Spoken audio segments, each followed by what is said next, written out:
नमस्कार, बहुत बहुत स्वागत है आपका। मैं हूं आपके साथ शिवम दत्त मेहता और इंडिया डेली के इस खास कार्यक्रम यानी चक्रव्यूह में आपका स्वागत है, जिसमें हम आपको बताएंगे कि कौन कर रहा है आपके साथ धोखा, कौन डाल रहा है आपके सुनहरे सपनों पर डाका। तो चलिए करते हैं शुरू। यहां पर आपकी आवाज उठाने वाले इस और खबर की तह तक जाने वाले इस शो की यानी चक्रव्यूह की।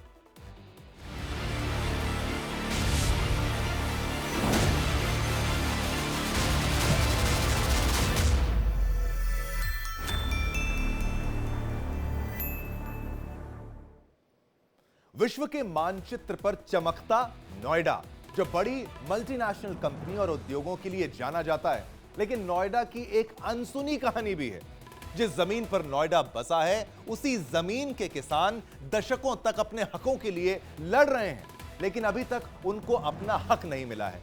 आखिर ये पूरा मामला क्या है, अच्छे से जानने के लिए देखिए हमारी स्पेशल रिपोर्ट को।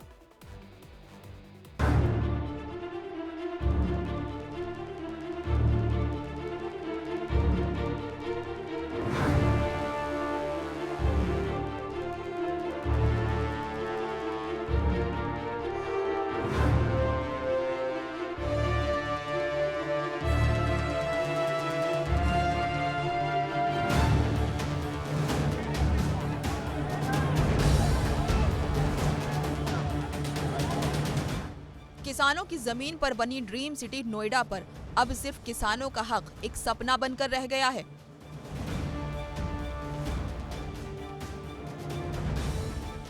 जमीन के मुआवजे के नाम पर किसानों को अब तक नोएडा प्राधिकरण से आश्वासन, आश्वासन और सिर्फ आश्वासन मिल रहा है।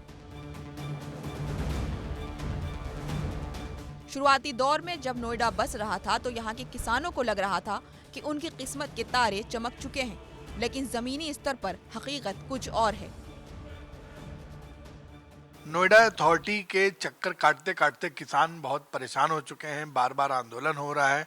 हम लोगों ने कई संगठनों से बात करने की कोशिश भी की है और ये जानना चाहा कि आखिर कौन से ऐसे मुद्दे हैं जो इतने सालों के धरना प्रदर्शन के बाद भी खत्म नहीं हो रहे। तो हमारे साथ इस समय एक भारतीय किसान यूनियन भानु के पदाधिकारी लोग हैं, साथ में बात करते हैं। सर, आपका संगठन का नाम, अपना नाम बताते हुए बताएं कि क्या क्या समस्याएं हैं जो इतने सालों से केवल धरना प्रदर्शन ही चल रहा है। मेरा नाम बेगराज सिंह गुर्जर है। मैं भारतीय किसान भानु का राष्ट्रीय महासचिव हूँ। हमारे दरअसल नोएडा को आज 48 साल हो चुके हैं। 1976 में नोएडा आया था और आज जो मतलब 49 साल पूरे हो चुके हैं। 50 साल के करीब होने के बाद भी नोएडा के किसानों की समस्या जस की तस है। सबसे पहली समस्या है कि नोएडा जब प्राधिकरण आया था तो नोएडा प्राधिकरण ने, दिल्ली में इनका ऑफिस था और मौके का सर्वे किए बिना, जो 1952 का बंदोबस्त है उसी के तहत सबके गांव की 80% आबादी सहित घर मकानों को भी एक्वायर कर लिया। मौके पे सर्वे किया नहीं, सर्वे किए बिना यहीं से तो तब से लड़ाई शुरू हुई है। किसान की जमीन, मकान, दुकान सब नोएडा प्राधिकरण के नाम है। आज किसान 50 साल से चक्कर लगा रहे, कुछ सुनने को तैयार नहीं है। इतना बुरा हाल है। नोएडा के जो किसानों को एक 17% कोटा होता था कि जब भी कोई रेजिडेंस स्कीम को लेकर आएंगे प्लॉटों की तो उसमें कोटा होता है। वो कोटा भी हमारा जो 97 से पहले किसानों को कोटा भी बंद कर दिया गया है। अब जो प्लॉट नोएडा अथॉरिटी देती है उसमें किसानों का कोटा नहीं होता है। अब किसानों का कोटा इन्होंने बंद कर दिया है, जबकि किसान से पैसे पूरे लेते हैं। सिर्फ इतना है किसान को थोड़ा बहुत उसमें रहने के लिए अपना किस्त के उससे किसान को मकान मिल जाता था या उसे बेच के अपना गुजारा कर लेता है कुछ ना कुछ उसके से। तो वो सारे अधिकार किसानों ने ख़त्म कर दिए हैं। उसके बाद में 97 के बाद में 5% का तय हुआ कि भाई 5% किसानों को जो भूखंड मिलेगा, जितनी ज़मीन जाएगी। तो उसमें भी यहाँ अन्याय एक बहुत बड़ा है कि सुप्रीम कोर्ट का कोई आदेश होता है तो उसकी नज़ीर बन जाती है, दूसरे राज्यों में उसमें लगाया जाता है। यहाँ किसान के एक खाता में 3 भाई में से एक भाई गया है कोर्ट और सुप्रीम कोर्ट, हाई कोर्ट से जीत कर आया है, तो उसको भी आधार नहीं माना जाता। तो 5% की जगह 10% कर दिया गया, लेकिन आज तक दिया किसी को नहीं गया। बहुत परेशान किसान हैं। हम तभी से लगातार आंदोलन कर रहे हैं 50 साल से तीसरी पीढ़ी हमारी चल रही है, आज तक भी किसानों का अधिकार नहीं मिले। मतलब ये आंदोलन जो है वो 50 साल से लगभग चल रहा है।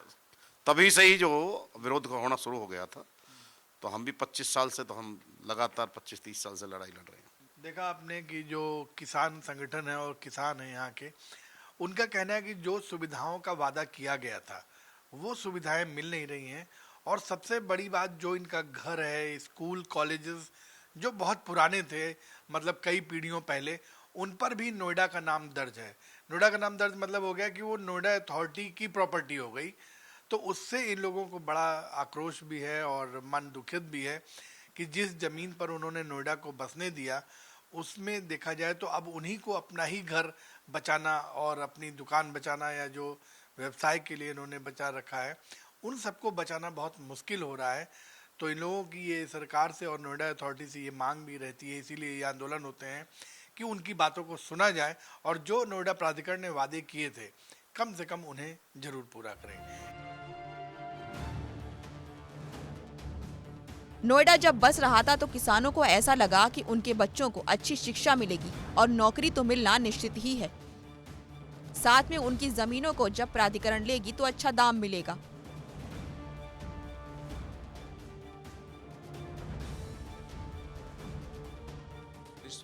से जो 1997 तक हमें किसान कोटा के प्लॉट मिलते थे। जैसे हमारे पिताजी के जमीन चलेगी, उसके बदले किसान कोटा का जो स्कीम आई रही, वो स्कीम में हमें जो है परसेंटेज से हमें प्लॉट मिले रही कि भाई 25 प्लॉट किसानन के, बाकी जो हम और जो आदमी है वो भर लेंगे, जो जनरल आई रही। तो उसमें जो है वो तो खत्म कर दिया इन्होंने बिल्कुल। फिर कही कि भाई 1997 में डिस्ट्रिक्ट गाजियाबाद में कोर्ट में फैसला हुआ कि भाई किसानों ने 10% हम जमीन देंगे और ये जो मुआवजा इतना हम तुम्हें दे देंगे। 10% रिहाइश का? हाँ, रिहाइश का प्लॉट दिया था रेजिडेंस के लिए, अब डेवलप करके देंगे हम तुम्हें। और उसके बाद में क्या करा इन्होंने कि 5% लोगों ने 5% का प्लॉट देना शुरू कर दिया इन्होंने। 5% को, जो हमारे पास में जमीन नहीं है, तो जब जमीन नहीं है तो उसका जो हमारे यहाँ का वो है सर्किल रेट है, उससे भी जमीन देने के लिए इन्होंने कहा था। तो जब जो है ग्रेटर नोएडा में मंदी जमीन थी, तो इन्होंने कहा कि भाई हम तुम्हें ग्रेटर नोएडा में दे देते हैं। तो उसके बाद में जब ग्रेटर नोएडा महंगा हुआ तो इन्होंने वहाँ भी देने से मना कर दिया। फिर जो है कोर्ट ने भी मान लिया कि भाई इन्होंने 64% जो मुआवजा दे दो, और फिर 10% से जो है अलॉट जमीन तैयार करके इन्होंने 10% का प्लॉट दो इन्होंने। ये कोर्ट का ऑर्डर कब हुआ? कोर्ट का ऑर्डर हुआ था ये जो है 97 में नहीं, 97 से अब ये बाद में हुआ था, हाई कोर्ट में हुआ था ये। तो हाई कोर्ट में फिर इन्होंने कहा 64% मुआवजा भी मिल गया हमें। अगर भाई इन्होंने 10% मुआवजा वो दे दो, कोर्ट मतलब में 6% वो और दे दो। तो इन्होंने फिर जो हमें वो दिया नहीं प्लॉट आज तक भी, और 64% का मुआवजा दे दिया, और 5% जमीन हमारी बकाया नोएडा पे है। अब जब भी मतलब कोर्ट की बात को आधा माना गया, आधा नहीं माना? आधा माना गया, आधा नहीं माना गया। मुआवजा मिल गया हमें 64%, बाकी हमें प्लॉट नहीं मिला 5% और जो मिलना था, जो कोर्ट के आदेश है। तो और जो आदमी कोर्ट गए थे तो ये कहते हैं कि भाई जो कोर्ट गए उन्हें देंगे, हम दिया किसी को भी नहीं है कुछ भी आज तक। तो भाई जो सब जा रहे हैं, जैसे हम 5 भाई हैं, तो 4 भाई जो चले, एक भाई कोर्ट चला गया, एक ही मिलेगी, 4 ने नहीं मिलेगी, उसके लिए दिया भी नहीं है, उससे भी एक है भी। तो इनका तो दोहरी नीति है कि भाई किसान अपना डोलते रहेंगे, जब आंदोलन हुआ तब तो सारे हाँ भर लेते हैं कि भाई हम करा देंगे, ये हो जाएगा वो हो जाएगा। आज तक कुछ नहीं हुआ। फिर एक जो आबादी का जो पीपी एक्ट के मुकदमे चल रहे हैं वो इन्होंने नहीं लिए, 1976 के चल रहे हैं, ना उनका फैसला होता ना कोई मतलब। और खुद कहा है इन्होंने भाई पीपी एक्ट के मुकदमे हम वापस लेंगे।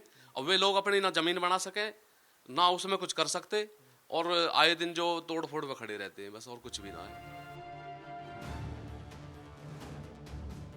लेकिन कई साल बीत जाने के बाद भी नोएडा के हजारों किसान कोटे के प्लाट के लिए आज भी धरना प्रदर्शन कर रहे हैं।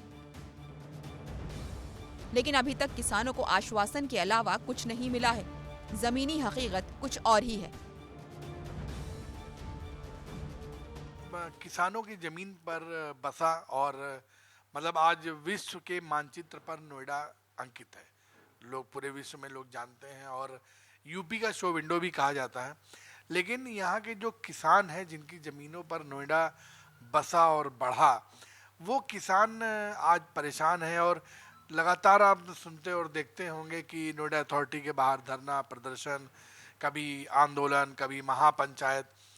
तो इसको आज समझने के लिए इंडिया डेली ने अपने चक्रव्यूह शो में ये जानना चाहा कि आखिर किसानों को बार बार आंदोलन क्यों करना पड़ता है, यह धरना प्रदर्शन क्यों करना पड़ रहा है, उनके कौन से ऐसे मुद्दे हैं, कौन सी ऐसी समस्याएं हैं जिनका समाधान अभी तक नहीं हो सका है।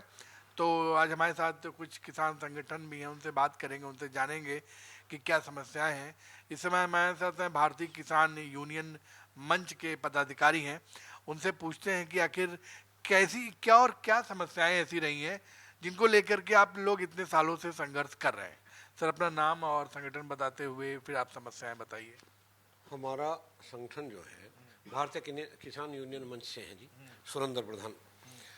और इस मंच संगठन की क्यों आवश्यकता पड़ी मैं बता दूं। इसमें हमारे यहाँ पंचायत खत्म हो चुकी है। जब पंचायत खत्म हो चुकी, नीचे से ऊपर तक कोई वो नहीं रही हमारे यहाँ समिति, तो इसलिए हमें संगठन की जरूरत पड़ी। आए दिन पुलिस प्रशासन, नोएडा प्राधिकरण परेशानी, इनकी परेशानी से। और किसानों की समस्या ये है जी, हमें तो 1997 से अब तक जो हमारी ज़मीन गई थी उसका अभी 5% 10% अभी नहीं मिला है, क्योंकि लगभग अभी 40% अभी हमारे प्लॉट रह गई। मतलब 40% किसानों को अभी उनकी जमीनें जो कि मतलब कि जो जमीन एक्वायर हुई इसके एवज में जो मिलना था वो नहीं मिला है। नहीं मिला है क्योंकि ये अब कहते हैं कि हमारे पास ज़मीन नहीं है, पत्रावली नहीं करते। अरे भैया, पिछले अनुपात देखो, पिछले 2008 से 9 से मिलना शुरू हुआ था, 17-18 हज़ार प्लॉट मिले हैं।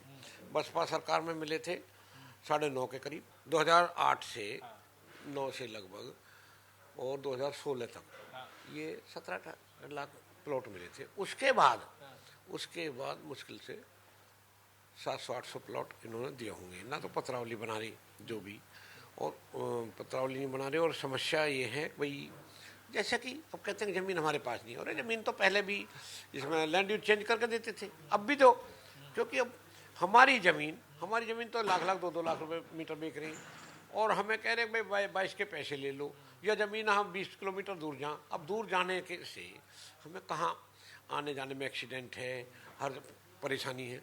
कुल मिला के किसानों के साथ बहुत गलत हो रहा है। प्राधिकरण ने पहले किसानों को सहूलियत देने के लिए एक नियम ये बनाया था कि जो इनको 5% के मतलब जमीनें ग्रहित हुई हैं, जो उनको जमीनें ली गई हैं अधिग्रहण के, उसके एवज में जो इनको रेजिडेंशियल प्लॉट दिए जाते थे उसमें 50% कॉमर्शियल एक्टिविटी की अनुमति थी। लेकिन बाद में शायद वो भी चेंज कर दिए गए। और वो कब से चेंज किए गए और क्या चेंज हुआ इसमें? नाम और संगठन अपना बताते हुए। संगठन का नाम भारतीय किसान यूनियन मंच है। मेरा नाम विमल त्यागी और मैं संगठन का राष्ट्रीय अध्यक्ष हूँ। देखिए, जिस तरीके से हमारे मुद्दे प्राधिकरण पर लगातार चल रहे हैं, एक तरीके से ये सोचे कि किसानों का शोषण पूरा चरम पर है। सोचने की बात यह है कि जिन घरों में हम रहते हैं, 1932 में कड़ी साहब का बंदोबस्त हुआ, उसी को सिर्फ यह आबादी मानते हैं, मतलब कि जो आज़ादी से पहले की आबादी थी। आज देश की आबादी कितनी है, तो क्या किसानों की आबादी नहीं बढ़ी? क्या किसानों के अगर बच्चे बढ़े हैं, परिवार बढ़े हैं, पॉपुलेशन बढ़े, तो आबादियों के लिए जगह भी चाहिए होगी उनको रहने के लिए लेकिन हमारे घरों पर नोएडा नाम दर्ज है, जिन घरों में हम रहते हैं। आज उस नोएडा नाम को कटवाने के, स्वतंत्र भारत में हम उस नोएडा नाम को कटवाने के लिए आंदोलन कर रहे हैं। हमारे सामने सबसे बड़ी स्थिति। और ये जो क्या गया 2019 में, ऋतु महेश्वरी जी सीईओ थी नोएडा प्राधिकरण की, उससे पहले किसानों के खतौनी पर नाम दिखते थे, लेकिन 2019 में सभी खतौनियों से किसानों के नाम हटाकर नोएडा नाम दर्ज कर दिया गया, जिसको लेकर किसानों में भारी रोष पनपा। और लगातार जब से ही जो है किसान आंदोलनरत हैं। दूसरी बात, जिसमें आप जिस घरों में रह रहे हैं वो नोएडा नाम दर्ज है? बिल्कुल, वो नोएडा नाम दर्ज है, क्योंकि ऐसे था कि जैसे मान लो एक खसरा नंबर है और उसमें खाता संख्या कई होती थी। किसान की 2 खाता संख्या पर खेती करता था, 1 खाता संख्या पर उसका घर बना था। इन्होंने ये क्या किया कि पूरे के पूरे खसरे का अधिग्रहण कर लिया, चाहे उसमें किसान का घर बना हो या उसमें किसान खेती कर रहा हो। उसमें क्या हुआ, किसानों के घर भी अधिग्रहित हो गए, और अधिग्रहण करने के बाद इन्होंने 2019 में किसानों के घरों पर नोएडा नाम दर्ज कर दिया। लेकिन उसके बावजूद भी 2011 में एक पॉलिसी बनी थी, आबादी विनियमितीकरण की पॉलिसी, जो 2006 में हुई थी, फिर संशोधित 2011 में, जिसमें ये किसान के नाम पर सर्वे करते हैं, देखते हैं कि 2011 की सैटेलाइट में जहाँ पर किसानों की आबादी बनी हुई है उसका आबादी विनियमितीकरण करते हैं, उसकी पॉलिसी है, उस जमीन को किसानों के नाम छोड़ा जाता है। पूर्व की सरकारों में ऐसा हुआ है, लेकिन अब जो अधिकारी यहाँ पर बैठे हैं पूरी तरीके से भ्रष्ट हैं। ये किसानों का कोई काम नहीं करना चाहते, पूंजीपतियों के हाथों ये बिक चुके हैं। आए दिन जमीन पूंजीपतियों को बेची जा रही है।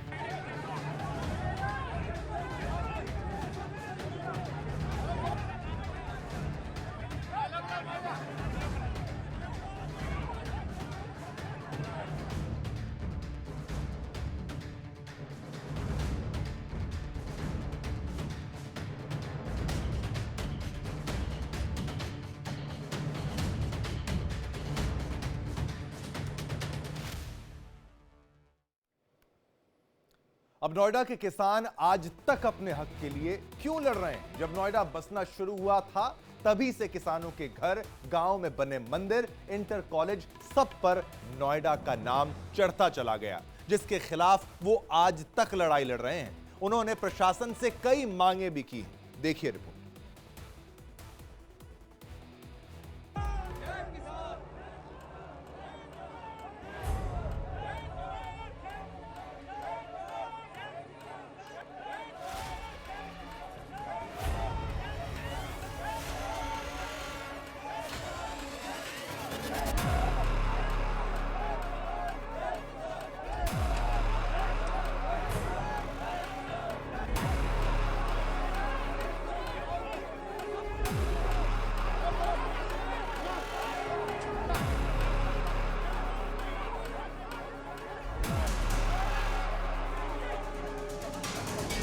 नोएडा बड़ी मल्टीनेशनल कंपनियों और अपनी चमक धमक के लिए जाना जाता है, लेकिन अगर बात यहाँ के किसानों की जाए तो जिनकी जमीन पर ये बसा है, उनके हालात और उनके बयान कुछ और ही बयां करते हैं। जमीन अधिग्रहण के दौरान किसान झूठे वादों के शिकार हुए।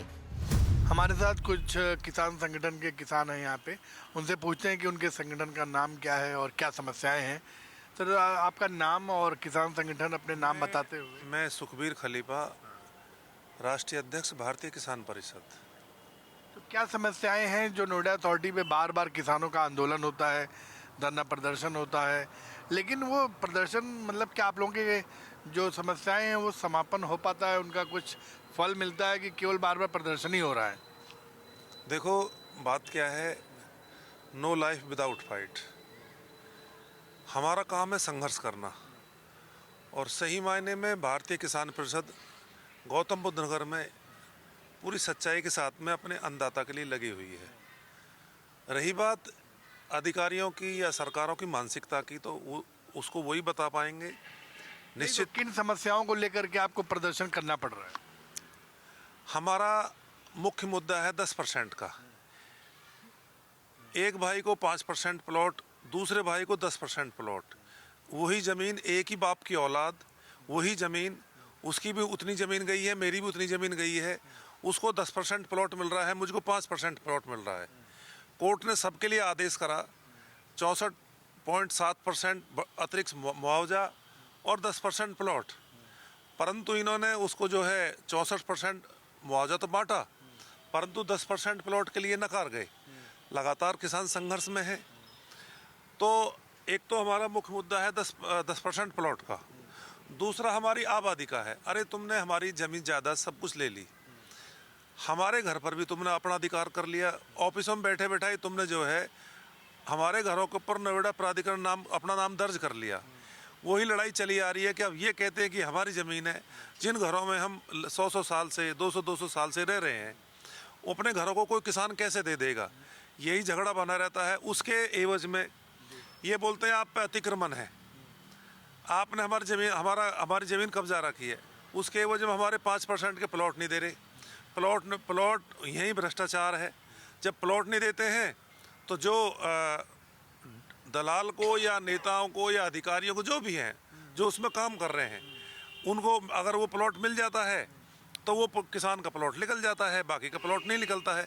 मतलब कहने का मतलब है कि अगर किसान अपना जब नक्शा 11 देता है तो प्लॉट नहीं निकल रहा है, लेकिन वही कोई खरीद करके अगर दोबारा अप्लाई करे तो वो निकल जाता है। क्योंकि यहाँ बहुत महंगी ज़मीन है। ये नोएडा की ज़मीन बड़ी रपटनी है। यहाँ अपना आदमी कर्तव्य भूल जाता है, और बड़े बड़े अधिकारी, बड़े बड़े लोग जो कहते थे सच की लड़ाई लड़ेंगे, सच का काम करेंगे, परंतु यहाँ चमक धमक में यहाँ कितने रपटते हुए मिले हैं। नहीं तो प्राधिकरण कहता क्या है कि आपके किसान कोटे के जो प्लॉट हैं या ये समस्याएं हैं, इनको हल क्यों नहीं कर रहे हैं? देखिए, ऐसा है। आप अपना नाम बताते हुए। मेरा नाम उदल यादव है, मैं भारतीय किसान परिषद से राष्ट्रीय महासचिव हूँ। तो यहाँ 1976 में पहला एक्विजन हुआ, नोएडा की स्थापना हुई। उसी समय से किसानों को जो है इन्होंने ज़मीन किसान से लेनी शुरू करी, अधिग्रहण शुरू हुए। तो पहली बात तो ये है, इन्होंने कोई सर्वे नहीं करा। किसान के पास 2 तरह की ज़मीन होती है, एक एग्रीकल्चर और एक रेजिडेंस। इन्होंने ऑफिसों में बैठे हुए और जो किसान के घर बने हुए थे, रेजिडेंस थे, उसका भी अधिग्रहण कर लिया। और अब ये बोलते हैं कि इसका जो है हमने कंपनसेशन ट्रेजरी में डाल दिया है और किसानों के घरों पे इन्होंने अपना नाम दर्ज कर लिया। कंपनसेशन मतलब कि आपके घर का कंपनसेशन? जी, अधिग्रहण कर लिया। इन्होंने कोई सर्वे नहीं करा कि किसान का कहाँ घर है, कहाँ उसका खेत है। इनको लेने तो हमारे खेत थे, एग्रीकल्चर की लेनी थी, परंतु इन्होंने खतौनी उठाई गांव की पूरे की और अधिग्रहण कर लिया और पूरे गांव का और उसके रेजिडेंस घरों का सारा पैसा ट्रेजरी में डाल दिया। किसान ने अपने एग्रीकल्चर की भूमि जो थी उसका कंपनसेशन ले लिया, उसने अपने घर का कंपनसेशन नहीं लिया। अब किसान कहता है कि भाई मैंने अपने घर का कंपनसेशन नहीं लिया, मेरी आबादी है, मेरे दादा मेरे बाबा कई पीढ़ियाँ इस घर में रह के चली गई, तो आपने मेरे घर पे अपना नाम दर्ज क्यों कर लिया? इन्होंने किसानों के घरों पे किसान का नाम काट के और खतौनी में प्राधिकरण का नाम दर्ज कर दिया और किसान को उसके घर से वंचित कर दिया। तो एक तो हमारी लड़ाई ये है, जब हमने कंपनसेशन नहीं लिया तो हमारी बैकलीज होनी चाहिए, किसान का घर किसान के पास आना चाहिए। आपका पैसा ट्रेजरी में पड़ा हुआ है, आप ट्रेजरी से अपना कंपनसेशन वापस ले लो। एक तो ये मांग है। दूसरे, जो हमने एग्रीकल्चर की ज़मीन इनको दी है तो उसमें इन्होंने 1997 में एक इन्होंने पॉलिसी निकाली कि भाई हम किसान को 90% लैंड का कंपनसेशन देंगे, 10% भूमि उसको हम भूखंड बसने के लिए देंगे। हमें इन्होंने 90% कंपनसेशन दिया और 10% कंपनसेशन हमारा इन्होंने प्लॉट के लिए रोक लिया। अब जब इन्होंने प्लॉट देने शुरू करे तो इन्होंने किसानों से बोला कि अब हम आपको 5% देंगे, 5% आपका डेवलप में हमने काट दिया। किसान बोले कि भाई हम तो अपना 10% पूरा लेंगे। क्यों? कि जो भी किसान को प्लॉट देते हैं उसका ये डेवलप चार्ज अलग से किसान जमा करता है। अब ये इसके बावजूद किसान ने जो है 5% प्लॉट लेना शुरू कर दिया और 10 की लड़ाई लड़ते रहे। किसान संगठन समय समय पर धरना प्रदर्शन से अपनी आवाज़ उठाते रहे और किसान कोर्ट भी गए। कोर्ट में फिर निर्णय हुआ कि भाई इनको 64.7% तो कंपनसेशन बढ़ा के दिया गया। किसान चले गए अधिग्रहण को रद्द कराने के लिए, क्या भाई अधिग्रहण रद्द किया जाए जब हमारे ये जो हमारे करार हैं, जो हमारा एग्रीमेंट है उसको पूरा नहीं कर रहा।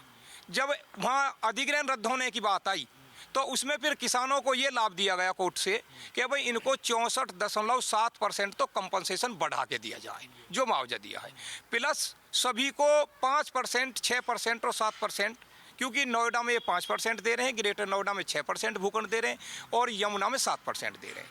तो उसमें साफ साफ कोर्ट ने आदेश करा कि 5, 6 और 7% की जगह सभी किसानों को 10% भूखंड दिया जाए। इन्होंने फिर एक सभी न्यूज़पेपरों में, समाचार पत्रों में एक अपील निकाली, उसमें एक विज्ञप्ति निकाली कि भाई कोई भी किसान आंदोलन ना करे, कोई कोर्ट ना जाए। हम सभी को इन्होंने एस्टीमेट भी बनाया कि भाई प्राधिकरण पर 10,000 करोड़ का एक्स्ट्रा भार पड़ेगा, परंतु हम माननीय न्यायालय का हम जो है वो उसका जो है हम सम्मान करते हैं और हम सभी को 10% देंगे। उस दौरान फिर जो लोग कोर्ट जाने की तैयारी में थे वो लोग कोर्ट जाने से रुक गए कि भाई जब सभी को दे रहे हैं। जिन लोगों की रिट पेंडिंग थी और उन पर जजमेंट आना था तो इन्होंने अपील कर दी, भाई अपनी अपील वापस ले लो। और यहाँ तक कि सीओ जो थे प्राधिकरण के वो गाँवों में गए और उन्होंने लोगों से अपील करी कि कोर्ट से अपनी रिट वापस ले लो। अब जिन लोगों ने प्राधिकरण पर विश्वास करा किसानों ने, उन्होंने अपनी रिट वापस ले ली। उसी में से कुछ लोगों ने प्राधिकरण पर विश्वास नहीं करा और उन्होंने रिट अपनी वापस नहीं ली, उनको 10% कोर्ट से मिल गया, जबकि इन्होंने अपील निकाली अखबार में। क्या हम जिन्होंने प्राधिकरण पे भरोसा किया और अपने केस वापस ले लिए उनको प्लॉट नहीं मिल पाए? जी, मेरा नाम प्रेमपाल सिंह चौहान, मैं राष्ट्रीय महासचिव भारतीय किसान परिषद। पहली बात तो ये है कि हमारी कोई मांग नहीं है, ये हमारी जो ना ये हमारा करार है नोएडा अथॉरिटी के साथ। जब इन्होंने हमारी ज़मीनें ली थी तो 10% जो है ना वो हमें छोड़ना था इनको और 90% हमें पैसा दिया है। अब इन्होंने क्या किया, जैसे अभी उदल जी ने बताया कि इन्होंने 5% देना शुरू कर दिया और 5% के लिए ये बोल दिया कि भाई हम आपका ये डेवलपमेंट चार्ज में ख़त्म हो जाता है। उसी के लिए जब हमने लड़ाई लड़ी तो कोर्ट ने हमें ये कह दिया किसानों को भी ठीक है इन्हें 10% मिलना चाहिए। उसमें जो लोग कोर्ट चले गए उनको तो ये 10% दे रहे हैं और जो लोग इनके कहने पे या तो कोर्ट नहीं गए या कोर्ट से वापस आ गए उनको ये 10% नहीं दे रहे हैं। जी। एक चीज़ और जानना चाहूँगा, जैसे कि जिन लोगों ने पूरा मुआवजा उठा लिया था वो भी किसान प्लॉट के लिए जो किसान कोटे के हैं वो आवेदन कर रहे हैं, तो क्या मतलब उनको प्लॉट मिलना चाहिए या नहीं मिलना चाहिए? नहीं, बिल्कुल मिलना चाहिए। पहले पूरा का पूरा ही मुआवजा उठता था। हाँ। तो बाद में 10% जिसको प्लॉट लेना है वो जमा करता था। मतलब 10% वापस फिर अथॉरिटी के अकाउंट में, जब वो अथॉरिटी के अकाउंट में जमा करना होता था। बाद में इन्होंने जो है पिछली बार जो मैडम आई ऋतु महेश्वरी जी, हाँ ऋतु महेश्वरी जी, उन्होंने इसको जो है कैंसिल कर दिया। तो ये सरासर अन्याय है। ये नोएडा अथॉरिटी मनमाना करती है, जबकि यहाँ आप किसी भी अधिकारी को टटोलोगे, जो भी पहले गए हैं या अब हैं, जो भी हैं, आप बहुत बड़ा घोटाला है इसके पीछे छिपा हुआ है, क्योंकि यहाँ पूरी तरह से किसान का शोषण है। ये समझ लो अरबों खरबों का कितना घोटाला है। सुप्रीम कोर्ट ने भी इनके लिए यही बोला है कि नोएडा अथॉरिटी एक भ्रष्टाचार का अड्डा है और इसके आंख से, नाक से, कान से भ्रष्टाचार टपकता है। तो बस क्या है, खुद खाते हैं, अपने आंखों को खिलाते हैं, किसान को डंडे दिखाते हैं, बाकी ये है बस। एक चीज़ और पूछना चाहूँगा, जैसे कि तमाम किसानों के संगठन नए नए बनते चले गए, जब सभी किसानों के मुद्दे एक हैं और सभी किसान यहीं के हैं, तो ये अलग अलग संगठन क्यों बने? देखो जी, ये लोकतंत्र है, लोकतंत्र में रोक तो किसी को नहीं है। नहीं, आप मैंने ये नहीं कहा कि नहीं बनने चाहिए, मैं ये पूछा कि इतने ज़्यादा संगठनों की क्या ज़रूरत पड़ गई? यहाँ आप ऐसे समझो कि लड़ाई बहुत बड़ी लड़ाई है। ये घरों की लड़ाई, आए दिन नोएडा प्राधिकरण घर तोड़ने जाता है, कहीं 5% के प्लॉट की लड़ाई है। तो अब कुछ अपने भी और कुछ दूसरे भी, इस खेल में चारों तरफ से जो है किसानों के ऊपर हमले भी हो रहे हैं उस तरह से कि भाई लूट किसान की हो रही है। रोक किसी को सकते नहीं है, परंतु हम इतना कह सकते हैं, भारतीय किसान परिषद पूरी संध्या का समय है, पूरी ईमानदारी से, पूरी सच्चाई से मैदान में डटी हुई है। कि अनेकों बार जेल चले गए हैं, हम पीछे हटने वाले आदमी नहीं हैं। हमारी कमिटमेंट है किसान से, उसको पूरा करा करेंगे। पिछली बार हमने दिल्ली कूच करा, तो कूच के दौरान मुख्यमंत्री ने संज्ञान लिया और एक हाई पावर कमेटी बनी। हाई पावर कमेटी ने भी जो प्रस्ताव उसमें पास कर दिए हैं, उनको भी अभी तक धरातल पर लागू अथॉरिटी नहीं करा पाई, जबकि मुख्यमंत्री ने तुरंत बोला था कि तुरंत इसको लागू करो, परंतु कोई काम भी अथॉरिटी अभी तक नहीं करा पाई है। तो कुल मिला के इनकी मन में जो है वो कुछ कालापन है, उस कालापन को निकालने का हमारा एक प्रयास है बस। देखा आपने कि जो किसानों ने, संगठनों ने बताया कि मुख्यमंत्री खुद चाहते हैं कि इन किसानों की समस्याओं को दूर किया जाए और जो उनका हक है, जो उनकी मांगे हैं वो पूरी हो सके, उनका हक उनको मिल सके। इसके लिए हाई पावर कमेटी गठित की गई थी और जैसा कि किसान संगठनों ने और आप लोगों ने बताया कि उस मतलब जो कमेटी गठित की गई थी उसमें भी जो प्रस्ताव रखे गए उनको भी आज तक प्राधिकरण द्वारा धरातल पर नहीं लाया गया, यानी उन प्रस्तावों को भी अभी तक पास नहीं किया गया है। अब इसके पीछे कारण क्या है और किसानों की मांगें न पूरी होने के पीछे किसकी मंशा है, जो कि मतलब इनको इनका हक नहीं दिला पा रहे हैं या नहीं मिल पा रहा है, इसके लिए अधिकारियों को भी और जो जिम्मेदार लोग हैं उनको भी देखना होगा, जिससे कि किसानों की जिनकी ज़मीन पर पूरा नोएडा बसा है उनकी मांगें पूरी हो और उनको उनका हक मिल पाए। किसानों का कहना है कि सेक्टर 18 जिस जमीन पर बसा है वहां उसके खेत हुआ करते थे। इस जमीन को लेते समय नोएडा प्राधिकरण ने 2.5 रुपए प्रति वर्ग मीटर के आसपास मुआवजा दिया था, जबकि नोएडा प्राधिकरण ने सेक्टर 18 की जमीन को 2 से 3 लाख रुपए वर्ग मीटर की दर से बेचा था।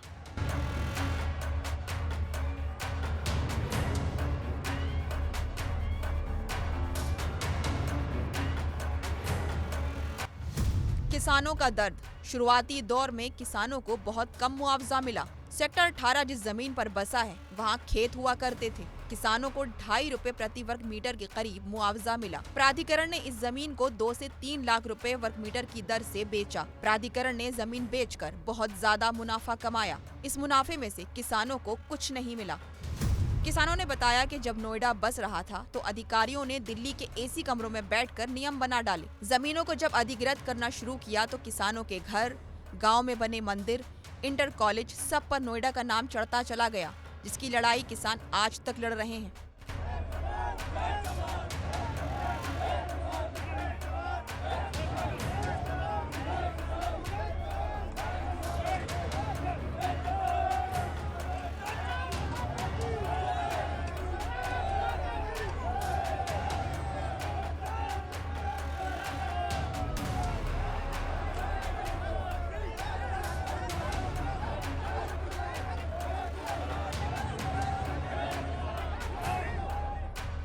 किसानों के मुआवजे को लेकर जब नोएडा प्राधिकरण के सीईओ से बात की गई तो उन्होंने कहा कि किसानों की समस्याओं के हल करने की योजना बना ली गई है। किसानों को जो भी इश्यूज है हम लोग एक एक करके सॉर्ट आउट करिए रहे हम लोग। तो एक तो मेन इशू है उनका 5% प्लॉट अलॉटमेंट करने का जो बहुत सालों से पेंडिंग है, वो भी एक एक करके हम लोग उसका सर्वे कर रहे हैं, उसका रिपोर्ट बना रहे हैं और उसको हम लोग फाइनलाइज भी कर रहे हैं। इसके अलावा उनको 2-3 इशू है, लीज बैक का इश्यूज है एंड हमारे यहाँ नोएडा का एक तो 450 मीटर से लेकर 1000 मीटर तक विनियमित करने वाला वो भी इशू है। वो भी पॉलिसी सरकार लेवल पे भी वो पॉजिटिवली चल रही है, यहाँ पर भी रिपोर्ट पॉजिटिव है। तो सारा इश्यूज हम लोग अटेंड कर एक एक करके तो किसान लोग संतुष्ट होंगे। इनफैक्ट हम लोगों ने सेक्टर 155 में 5% प्लॉट ऑलमोस्ट उसमें 2000 प्लॉट है, उसको भी हम लोगों ने स्वीकृत किया। वहाँ पर डेवलपमेंट काम भी शुरू हो गया और जो भी नया फाइल्स आ रहे हैं उसको हम लोग स्क्रूटनी कर रहे हैं, जो उसमें एलिजिबल है उनको हम लोग लगा रहे हैं। अब बड़ा सवाल ये है कि दशकों बीत जाने के बाद भी किसानों को उनका हक अभी तक नहीं मिल सका है, जिसके लिए पीढ़ी दर पीढ़ी वो संघर्ष कर रहे हैं। मुख्यमंत्री योगी आदित्यनाथ ने स्पष्ट निर्देश दिया है कि किसानों की समस्याओं का हल तुरंत किया जाए, तो मामला अभी तक लटका क्यों है? उन्हें आंदोलन का सहारा क्यों लेना पड़ रहा है?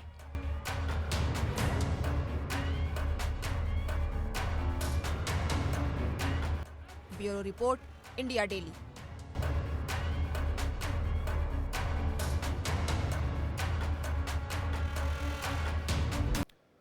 तो आज की चक्रव्यूह में बस इतना ही। वक्त है एक छोटे से ब्रेक का, लेकिन छोटा सा ब्रेक है, कहीं मत जाइएगा, तुरंत वापस आएंगे। खबरों का सिलसिला लगातार जारी रहेगा। इंडिया डेली अब आपके स्मार्ट टीवी पर भी मौजूद है। इंडिया डेली 24/7 अब इन सभी प्लेटफॉर्म्स पर लाइव देखें।